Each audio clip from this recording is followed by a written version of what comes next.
오늘 2월 2일 화요일 말씀 묵상은 누가복음 10장 25절부터 42절까지의 말씀입니다. 어떤 율법 교사가 일어나 예수를 시험하여 이르되, 선생님, 내가 무엇을 하여야 영생을 얻으리이까? 율법에 무엇이라 기록되었으며 네가 어떻게 읽느냐? 내 마음을 다하며 목숨을 다하며 힘을 다하며 뜻을 다하여 주 너희 하나님을 사랑하고 또한 내 이웃을 내 자신같이 사랑하라 하였나이다. 내 대답이 옳도다. 이를 행하라. 그러면 살리라. 그 사람이 자기를 옳게 보이려고 예수께 여짜오되, 그러면 내 이웃이 누구니이까? 어떤 사람이 예루살렘에서 여리고로 내려가다가 강도를 만나매 강도들이 그 옷을 벗기고 때려 거의 죽은 것을 버리고 갔더라. 마침 한 제사장이 그 길로 내려가다가 그를 보고 피하여 지나가고, 또 이와 같이 한 레위인도 그곳에 이르러 그를 보고 피하여 지나가되, 어떤 사마리아 사람은 여행하는 중 거기 이르러 그를 보고 불쌍히 여겨 가까이 가서 기름과 포도주를 그 상처에 붓고 싸매고 자기 짐승에 태워 주막으로 데리고 가서 돌보아 주니라. 그 이튿날 그가 주막 주인에게 데나리온 2를 내어주며 이르되, 이 사람을 돌보아 주라. 비용이 더 들면 내가 돌아올 때에 갚으리라 하였으니, 네 생각에는 이 세 사람 중에 누가 강도 만난 자의 이웃이 되겠느냐? 자비를 베푼 자니이다. 가서 너도 이와 같이 하라. 그들이 길 갈 때에 예수께서 한 마을에 들어가시매 마르다라 이름하는 한 여자가 자기 집으로 영접하더라. 그에게 마리아라 하는 동생이 있어 주의 발치에 앉아 그의 말씀을 듣더니, 마르다는 준비하는 일이 많아 마음이 분주한지라 예수께 나아가 이르되, 주여, 내 동생이 나 혼자 일하게 두는 것을 생각하지 아니하시나이까? 그를 명하사 나를 도와주라 하소서. 마르다야, 마르다야, 네가 많은 일로 염려하고 근심하나 몇 가지만 하든지 혹은 한 가지만이라도 족하니라.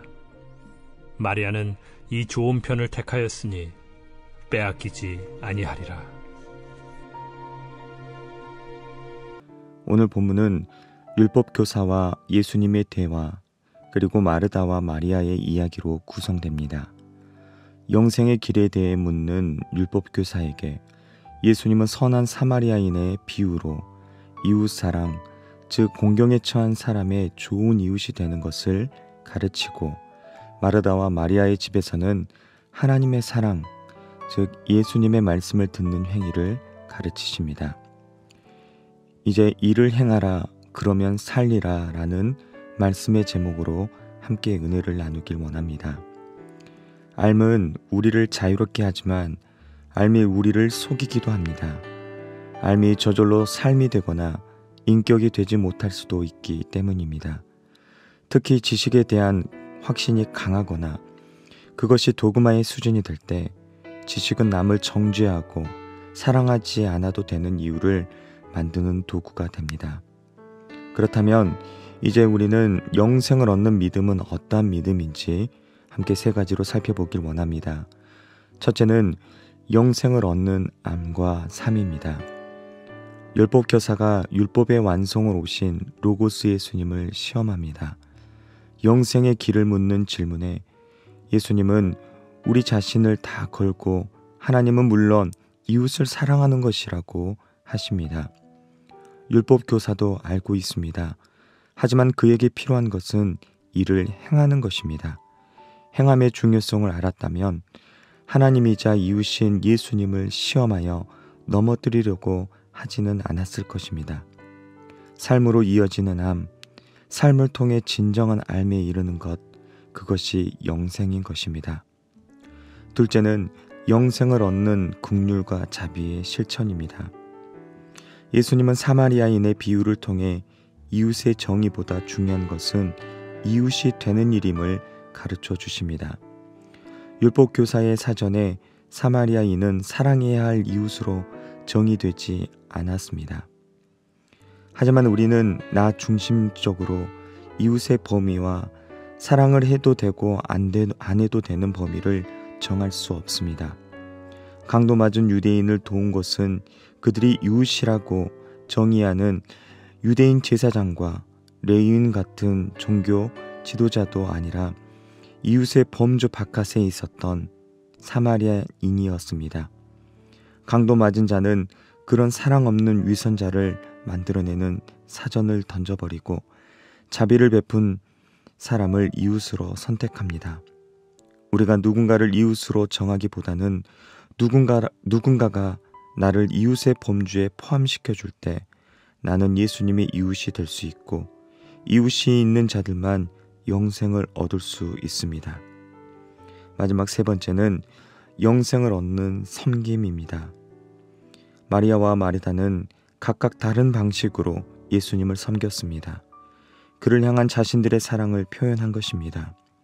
마리아는 예수님이 가르치실 때 그의 말씀에 귀를 기울이는 제자의 모습으로, 마르다는 예수님의 육신적인 필요를 채우는 음식의 공개를 통해서 사랑을 표현하였습니다. 어느 것이 낫다 할 것 없이 둘 다 예수님을 향한 그들의 진심이며 각자가 생각한 예수님을 향한 대접이었습니다. 다만 서로 자신이 더 나은 섬김이라고 여기는 것은 진정한 이웃 사랑의 태도는 아닙니다. 그것이 마르다를 향한 예수님의 사랑의 권면이었습니다. 말씀을 맺겠습니다. 사랑하는 여러분, 율법은 사랑을 명령할 뿐 사랑을 정의하도록 요구하지 않습니다. 이웃의 정의를 교리적으로 잘 정립하는 것보다 중요한 것은 이웃이 되는 일입니다. 도움이 절실한 사람을 향한 우리의 섬김과 헌신의 사랑은 바로 우리가 하나님께 받은 사랑이며 그것이 영생의 근거가 됩니다. 오늘 하루를 살아갈 때 섬김과 헌신의 삶을 살아내시는 저와 우리 모두가 되시기를 축복합니다.